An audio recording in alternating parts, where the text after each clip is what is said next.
महंगाई और जखीरा अंदोजी के खिलाफ टाइगर फोर्स का एक्शन शुरू हो गया। टाइगर फोर्स की निशानदही पर इंतजामिया के मुख्तलिफ शहरों पर छापे। सियालकोट में आटा, चीनी और चावल की जखीरा अंदोजी भी पकड़ी गई है। मजीद तफसीलात क्या है, कार्रवाई कहां तक पहुंची, अवैस कियानी हमारे साथ होंगे, उनसे बात करेंगे। अवैस कियानी बताएगा, टाइगर फोर्स जो है वो अमल कर रही है तमाम तर तरीक़ाकार पर, कहां कहां कार्रवाई की गई? सियालकोट में कार्रवाई हुई है, जहां पर इंतजामिया ने बड़ी मिकदार में स्टॉक जो है वो आटे, चीनी और चावल का जो स्टॉक है वो कब्जे में लिया है। और टाइगर फोर्स की इत्तला पर लाहौर के भी मुख्तलिफ इलाकों में कार्रवाइयां हुई हैं। जिला इंतजामिया का जो हंजरवाल में वाकया जो गोदाम है उस पर छापा मारा गया है, जिसमें चीनी के 50 किलोग्राम के 800 से ज्यादा थैले जो है बरामद कर लिए गए हैं। और मुलविस अफराद पर भारी जुर्माने, 4 जखीरा अंदोजों के खिलाफ FIR भी दर्ज की गई है। इसी तरह जो टाइगर फोर्स की शहरों के मुख्तलिफ स्टोर्स और दुकानों पर एक फर्जी खरीदारी भी की जा रही है। खुफिया सर्वे में अशिया जरूरिया की जायद कीमतों में जो है वो फरोख्त पकड़ी गई है। नाजायज मुनाफाखोर में खोरी में जो मुलविस दुकानदारों के खिलाफ भी कार्रवाई हुई है। और इसके अलावा जो इंतजामिया की जानिब से ओवर चार्जिंग पर भी भारी जुर्माने जो है वो किए गए हैं। मुतअद्दिद दुकानें सील की गई हैं और जखीरा अंदोजी के खिलाफ सख्त कार्रवाई की रिपोर्ट जो है वो बराह रास्त वज़ीर आज़म को जो है वो दी जा रही है। और इस हवाले से जो टाइगर फोर्स जो है वो काफी मुतहरिक हुई है। सियालकोट, लाहौर और पंजाब के दीगर शहरों में जो है टाइगर फोर्स की जो कार्रवाइयां हैं उसकी जो बराह रास्त जो है उस्मान डार जो है उसकी PM को रिपोर्ट भी कर रहे हैं। और उनका ये कहना है कि बहुत जल्द जो ओवर जो चार्जिंग है उसको कंट्रोल कर लिया जाएगा। जखीरा अंदोजों के खिलाफ ये कार्रवाइयां की जा रही हैं। अवैस कियानी, तफसीलात के लिए शुक्रिया। इस्लामाबाद में जबरी बरतरफी के खिलाफ एहतजाज करने वाले रेडियो मुलाजमीन के खिलाफ मुकदमा दर्ज कर लिया गया। मुकदमे में लाउड स्पीकर की खिलाफ वर्जी, पुलिस से मुज़ाहमत की दिफात शामिल है। तो आपको अपडेट कर रहे हैं आम खबर से। इस्लामाबाद में जबरी बरतरफी के खिलाफ एहतजाज करने वाले रेडियो मुलाजमीन के खिलाफ मुकदमा दर्ज कर लिया गया है। मुकदमे में लाउड स्पीकर की खिलाफ वर्जी, पुलिस से मुज़ाहमत की दिफात भी शामिल है।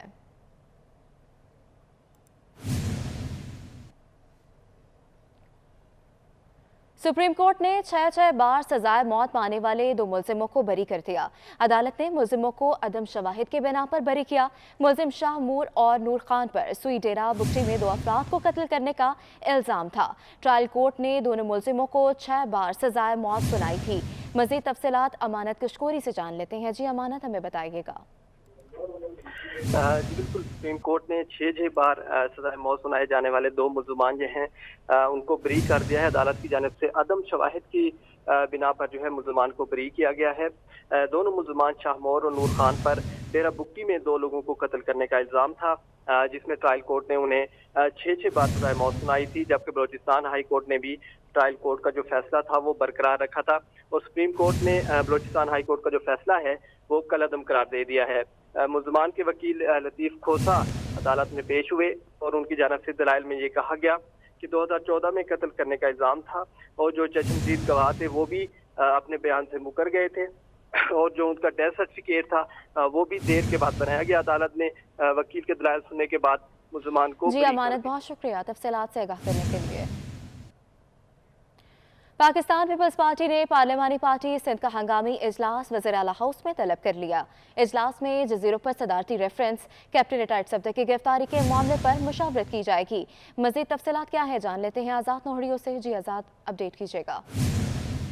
जी बिल्कुल, पाकिस्तान पीपल्स पार्टी वफाकी सरकार के मामला पर मुकम्मल तौर पर डट गई है। इस हवाले से पाकिस्तान पीपल्स पार्टी सिंध की पार्लिमानी पार्टी का हंगामी इजलास आज तलब कर लिया गया है। जो इजलास कुछ देर बाद वज़ीर हाउस में होगा, जिसमें वज़ीर सिंध सैयद मुराद अली शाह, सूबाई वज़रा, अरकान सिंध से इस इजलास में शिरकत करेंगे।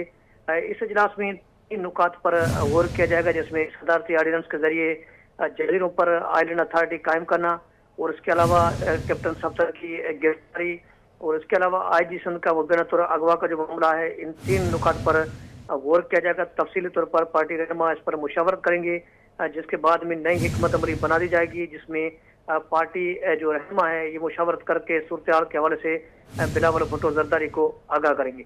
जी आज़ाद, बहुत शुक्रिया तफसीलात से आगाह करने के लिए। सिंध असेंबली से डंगी और बुंडाल जजायर पर सदारती ऑर्डिनेंस के खिलाफ करारदाद अक्सरत राय से मंजूर। माहिरीन कानून डॉक्टर खालिद राजा कहते हैं कि असेंबली से करारदाद की मंजूरी के बाद सदारती ऑर्डिनेंस की कानूनी हैसियत खत्म हो गई। सिंध हुकूमत वफाकी हुकूमत को सूबे के साहिल और जजायर पर किसी किस्म के कब्जे की इजाज़त नहीं देगी। सिंध असम्बली ने डिंगी और बुंडाल जजायर पर ऑर्डिनेंस के खिलाफ करारदाद मंजूर कर ली।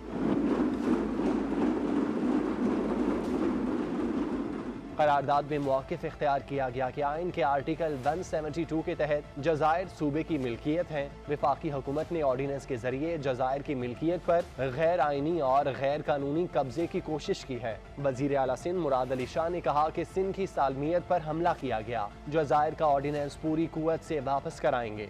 इंशाअल्लाह ताला हाउस में इस वक्त जो लोग बैठे हैं वो सिंध की सालमियत, सिंध के ऊपर जो अटैक हुआ है उस अटैक के खिलाफ एक रेजोल्यूशन पास करेंगे। यस, आप लोगों ने आज पावर दिया, हम और ज्यादा ताकत से लड़ेंगे और इंशाअल्लाह ताला इस ऑर्डिनेंस को रिजेक्ट कराएंगे, इस ऑर्डिनेंस को वापस लेंगे।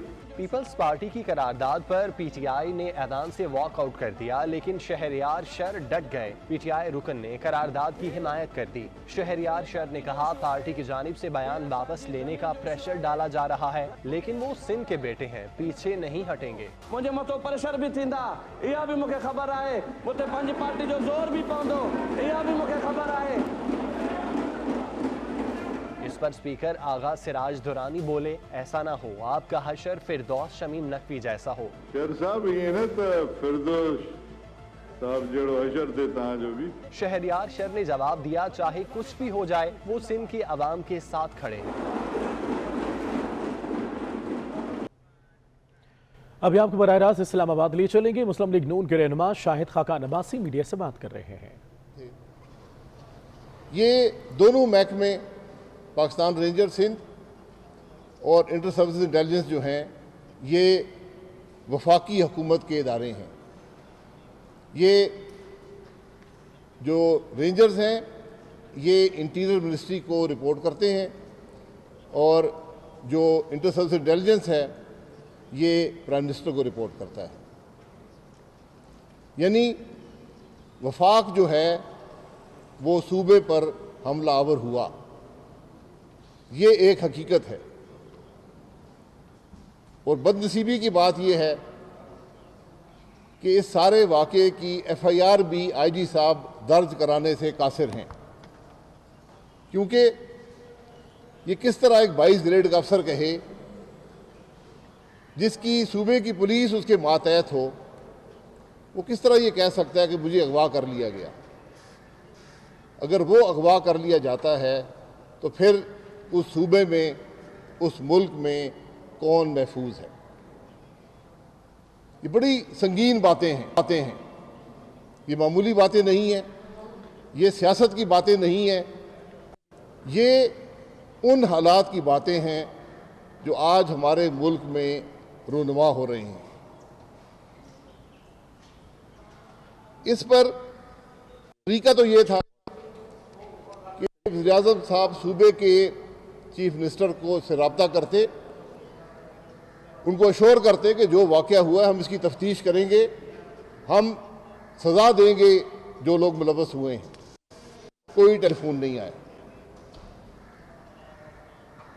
चीफ मिनिस्टर साहब नहीं हुआ, बिलावल भुट्टो साहब ने प्रेस कॉन्फ्रेंस की और क्योंकि कोई रब्ता नहीं था और इन दोनों इदारों के आला अफसरान जो हैं वो पाकिस्तान फ़ौज से डेपुटेशन पर आते हैं, पाकिस्तान रेंजर सिंध के भी और इंटर सर्विस इंटेलिजेंस के भी।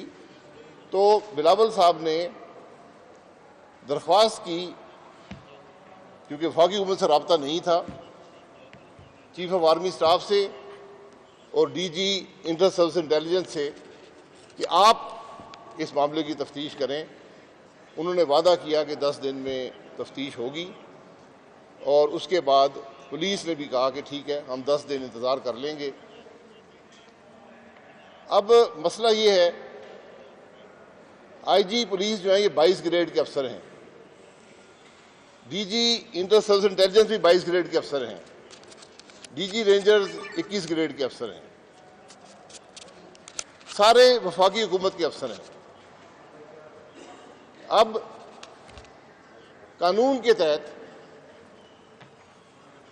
इस आर्मी एक्ट के तहत चीफ ऑफ आर्मी स्टाफ तफ्तीश कर सकते हैं अपने अफसरान की, यानी जो डीजी इंटेलिजेंस हैं और डीजी पाकिस्तान रेंजर है, उनके अफसरान की, कि उन्होंने कोई गलत काम तो नहीं किया।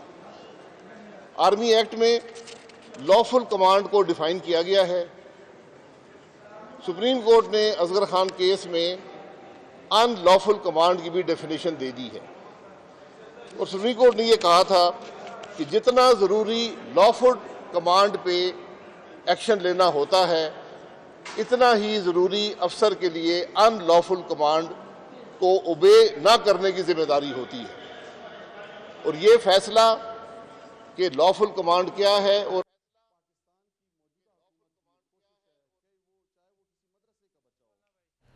मनाजिर आप देख सकते हैं। आपको बताते चलें कि शायद खाकान अब्बासी बात करें। दूसरी यहाँ पर कोयटा में आप देख सकते हैं डेप्यूटी स्पीकर तकरीब से खिताब कर रहे हैं। ये पता हो हमें उस तालीम से कि पाकिस्तान के बनने की असल बुनियाद क्या थी, वो दो कौमी नजरिया, वो सोच, वो जो हमारे बुजुर्गों ने, उस पर मुतल्लिका अफसरान ने सही अमल किया या नहीं किया। वो जो वाकया होटल के तोड़ने का है, उसकी तफ्तीश उनके दायरा इख्तियार में नहीं है। वो तफ्तीश होना जरूरी है कि चादर और चार दीवारी का तहफ़्फ़ुज़ जो था, उसको किसने पामाल किया, क्यों पामाल किया। और आप जब इस सारे वाक़े को देखते हैं तो एक बड़ा खौफनाक पहलू नजर आता है कि वफाकी इदारों ने सूबे के सबसे बड़े पुलिस अफसर को रात के अंधेरे में अगवा किया, उनसे FIR दर्ज करवाई। इसलिए दर्ज करवाई कि सुबह के 7 बजे जाके मरियम नवाज के होटल का कमरा तोड़कर चादर और चार दीवारी को पामाल करके वो अमल कर सके। जिस मुल्क में अफसरान, आला अफसरान को अगवा किया जाए कि चादर और चार दीवारी का पामाल किया जाए, वहां कौन शख्स महफूज करेगा, अपने आप को महफूज तस्वर करेगा? वहां किसकी इज्जत रह जाएगी? उस मुल्क का निज़ाम खोखला हो जाता है। और बात यहां तक नहीं रुकती, सूबे की जो अथॉरिटी थी, जो सूबे का कॉन्स्टिट्यूशनल स्टेटस है, उसको भी पामाल किया गया। बात की सारी जिम्मेदारी इस मुल्क के वज़ीर-ए-आज़म पर आती है। मुकम्मल जिम्मेदारी वज़ीर-ए-आज़म की है। दोनों इदारे, इंटर सर्विस इंटेलिजेंस और पाकिस्तान रेंजर सिंध, वज़ीर-ए-आज़म को रिपोर्ट करते हैं। वज़ीर-ए-आज़म खुद बात नहीं करता इदारों से, उसका सेक्रेटरी बात करता है। हमारा वज़ीर-ए-आज़म खुद भी कर सकता है। कैसे होगी, कौन करेगा, इसका कोई तयन करना मुश्किल है। हमें तवक्को ये भी थी कि सेनेट इस मामले को उठाएगी, जो सूबे और वफाक के दरमियान रिश्ते को बरकरार रखती है, जो सूबे के मामलात का तहफ़्फ़ुज़ करती है, उसको उठाना चाहिए। सेनेट की कमेटी बननी चाहिए जो जाए और देखे कि सूबा सिंध के अंदर क्या हुआ, उसके IG के साथ क्या हुआ, वहाँ किस तरह चादर और चार दीवारी को पामाल किया गया। लेकिन सबसे खतरनाक बात यह है कि आप आज अरबाब इक़्तिदार की सोच देखें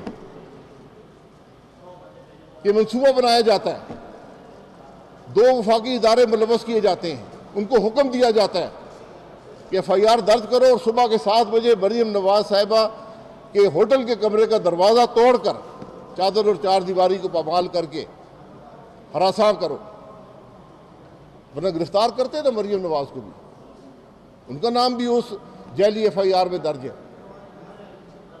आज मामलात गैर मामूली नौइयत के हो चुके हैं, लेकिन हमें अफसोस है कि पार्लिमान भी मफलूज है, अदालतें भी खामोश हैं। आज इंसाफ मरियम नवाज साहबा को कहाँ से मिलेगा? IG पुलिस को कहाँ से मिलेगा? सिंध के अवाम को कहाँ से मिलेगा?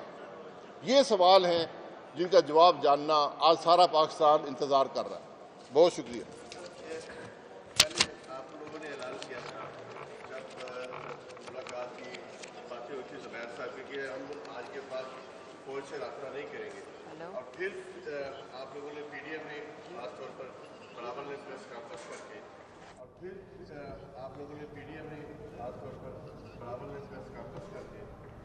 फौज से मदद मांगी है। इस पर आप क्या कहेंगे कि क्या ताकत का और इंसाफ का मौका वही कर रहा है जहाँ से नहीं, ये राब्ते की बात नहीं है, क्योंकि दो वफाकी इदारे मुलव्वस हैं जिनके तमाम आला अफसरान और दीगर अफसरान फ़ौज से आते हैं।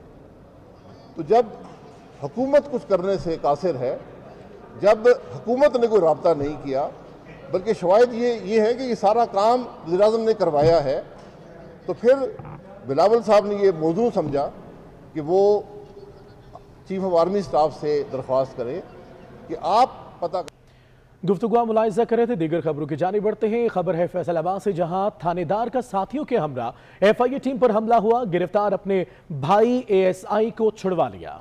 केनाल रोड पर मुलजिम के भाई सब इंस्पेक्टर राना जाहिद और उसके साथियों के तशद्दुद से एफआईए सब इंस्पेक्टर जख्मी हो गया, जबकि मुकदमा दर्ज कर लिया गया है। मुकदमा दर्ज कर लिया गया है। फैसलाबाद थाने के हवाले से आपको अपडेट करते चले कि फैसलाबाद में थानेदार का साथियों के हमरा एफआईए टीम पर हमला। गिरफ्तार अपने भाई एएसआई को छुड़वा लिया। केनाल रोड पर मुलजिम के भाई सब इंस्पेक्टर राना जाहिद और उसके साथियों के तशद्दुद से एफआईए सब इंस्पेक्टर जख्मी हुआ। मुकदमा दर्ज कर लिया गया है। तो आपको अपडेट कर रहे हैं अहम खबर से। फैसलाबाद में थानेदार का साथियों के हमरा एफआईए टीम पर हमला। गिरफ्तार अपने भाई एएसआई को छुड़वा लिया। केनाल रोड पर मुलजिम के भाई सब इंस्पेक्टर राना जाहिद और उसके साथियों के तशद्दुद से एफआईए सब इंस्पेक्टर जख्मी हो गया। मुकदमा भी दर्ज कर लिया गया है। तो आपको बता रही हैं फैसलाबाद में थानेदार का साथियों के हमरा एफआईए टीम पर हमला। गिरफ्तार अपने भाई एएसआई को छुड़वा लिया है। केनाल रोड पर मुलजिम के भाई सब इंस्पेक्टर राना जाहिद और उसके साथियों के तशद्दुद से एफआईए सब इंस्पेक्टर जख्मी हो गया।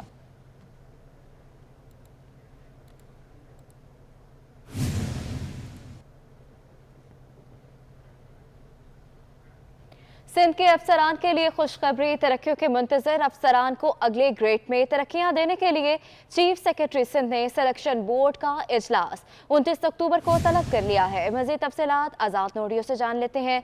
जी आज़ाद, अपडेट कीजिएगा। जी बिल्कुल, सिंध में अफसर शाही को से तरक्कियों का सिलसिला जो है वो जारी है। चीफ सेक्रेटरी सिंध ने मजीद 18 ग्रेड के अफसरान को अगले 19 ग्रेड में तरक्कियां देने का फैसला कर लिया है। इस हवाले से चीफ सेक्रेटरी सिंध ने तमाम तर महकमों के 18 ग्रेड के अफसरान की फहरिस्त तलब कर ली है और सिलेक्शन बोर्ड 2 का इजलास भी जो है 29 अक्टूबर को सुबह 10 बजे चीफ सेक्रेटरी ऑफिस में तलब। इसमें senior member board of revenue, additional chief secretary development, इसके साथ साथ सेक्रेटरी सर्विसेज और मुतल्लिक़ महकमे का सेक्रेटरी जो है इस इजलास में शिरकत करेगा। जी आज़ाद, बहुत शुक्रिया तफसीलात से आगाह करने के लिए।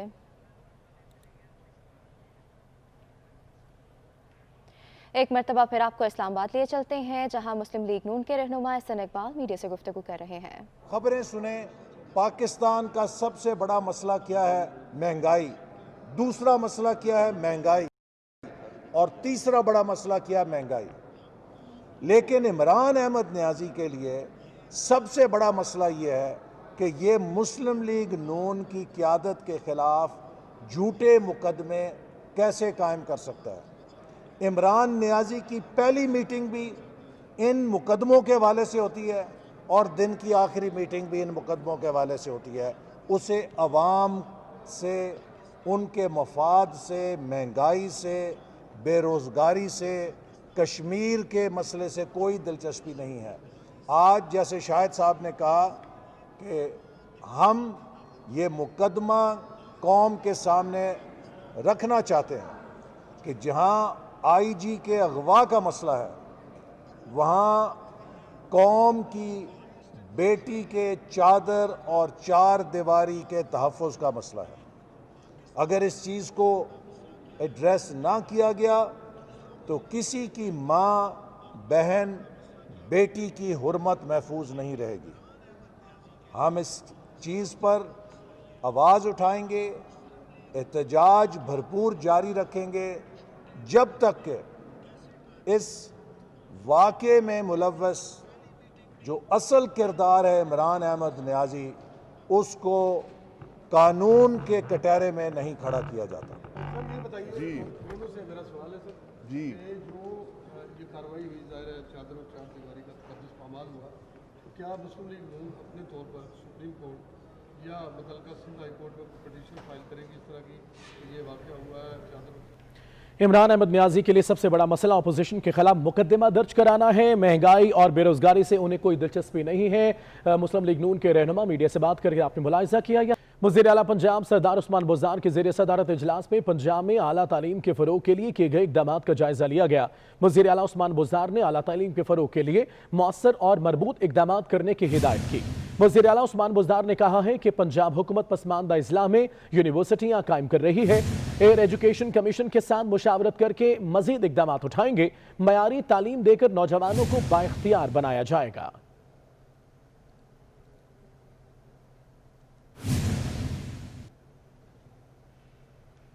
वज़ीर आला पंजाब सरदार उस्मान बुज़दार से अरकान कौमी सूबाई असम्बली की मुलाकात हुई है। अरकान कौमी सूबाई असम्बली ने वज़ीर आला को अपने हलकों के मसाइल से आगाह किया। वज़ीर आला उस्मान बुज़दार ने अवामी नुमाइंदों के हलकों के मसाइल तरजीही बुनियादों पर हल करने की यकीन दहानी कराई। वज़ीर आला का कहना है कि वज़ीर आज़म इमरान खान की क़यादत में खिदमत के सफ़र में किसी को रुकावट नहीं डालने देंगे। मुल्क में पहली बार वसाइल का रुख पसमानदा इलाकों की तरक्की की जानिब मोड़ा गया है।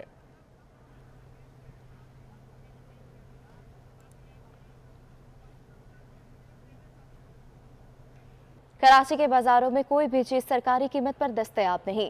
अंडा हो या टमाटर या दीगर सब्जियां सब महंगा बेची जा रही हैं। मज़ीद तफसीलात जान लेते हैं हबीब खान से। जी हबीब, बताइएगा।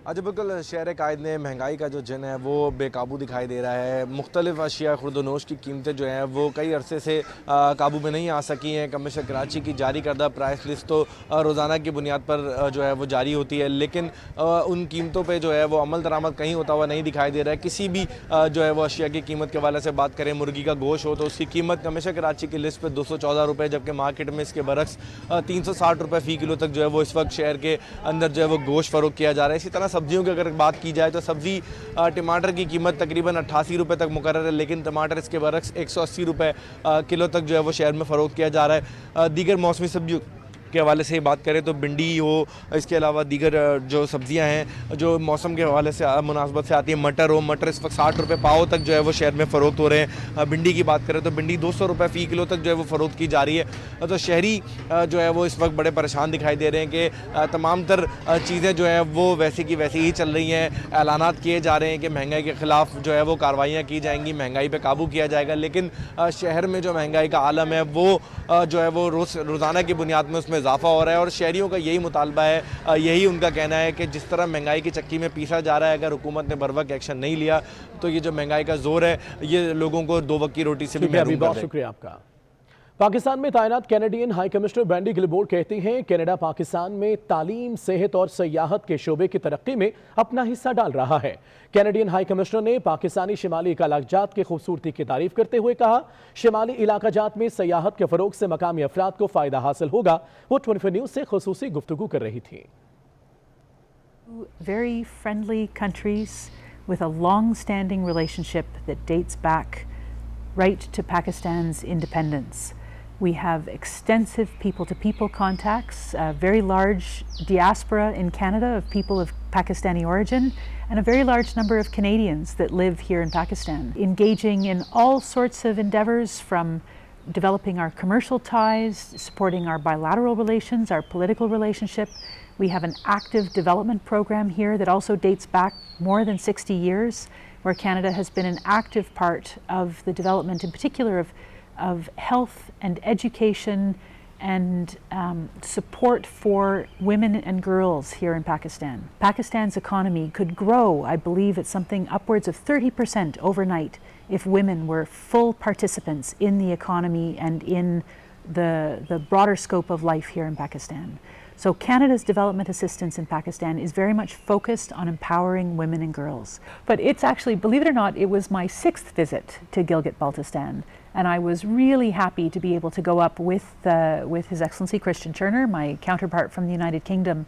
And really our goal was to both understand each other's development programs and what type of activities we're doing in the north. When tourism grows, and tourism can be very positive for local communities, but it really has to be done in a way that is environmentally sustainable and that returns the value of that tourism to the communities themselves. The whole area, the intersection of the Karakoram, the Himalaya, the Hindu Kush Mountains, one of the most beautiful regions of the world. Canada is an active participant in the fight against climate change and in climate change adaptation and resilience. We are a major contributor to the Global Environmental Fund, to the Green Climate Fund, both of which benefit Pakistan. I do my part to plant trees wherever I can and to join others planting trees, but it's something we'll have to think about. Gujarat की दो बहनें लड़का बन गई। PIMS अस्पताल में दो लड़कियों को ऑपरेशन करके लड़का बना दिया गया। Joint deputy director doctor PIMS Amjad Chaudhry का कहना है कि पिम्स अस्पताल में 13 और 15 साल की दो बहनों का कामयाब ऑपरेशन किया गया है। मजीद तफसीलात जान लेते हैं सबा बजीर से। जी सबा, अपडेट कीजिएगा। जी बिल्कुल, गुजरात की दो बहनें जो हैं लड़का बन गई हैं और दोनों बहनों को पिम्स अस्पताल में कुछ रोज कबल लाया गया था, जहां पर उनका ऑपरेशन जो है वो किया गया है और ऑपरेशन कामयाब हो गया है। और गुजरात से ताल्लुक रखने वाली ये जो बच्चियां हैं, इनकी उम्र जो है वो 13 से 15 साल की है और दोनों ही बहनें हैं जिनका कामयाब ऑपरेशन जो है वो किया गया है। Doctor Amjad Chaudhry joint deputy director PIMS हैं, उन्होंने उनका ऑपरेशन किया है और उनका यही कहना है कि गुजरात की फैमिली की 9 बेटियां थी, जिनमें से इन 2 बच्चियों का जो ऑपरेशन है वो पिम्स अस्पताल में किया गया है और इस वक्त दोनों बच्चियां पिम्स अस्पताल में दाखिल हैं, जबकि उनकी तबीयत जो है काफी बेहतर आहिस्ता आहिस्ता हो रही है। डॉक्टर अमजद का यही कहना है कि अभी कुछ रोज तक ये बच्चियां जो है अस्पताल में ज़ेरे इलाज रहेंगी। जी बहुत शुक्रिया सबा अपडेट करने के लिए। न्यूज़ स्टूडियो से फिलहाल इतना ही।